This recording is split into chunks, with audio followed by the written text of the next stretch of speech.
Hello guys, ayan. Ma-fogs dito ngayon. Hindi na makita yung mga kapitbahay. Sobrang foggy. Hindi na makita yung daan. Dito ako sa rooftop.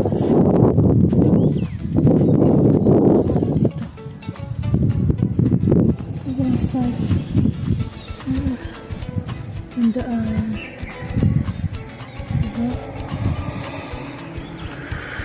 May sasakyan na dito. Nakikita kaya siya.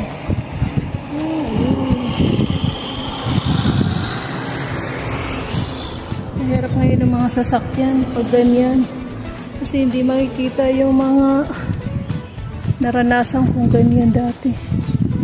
And guys, dito ako sa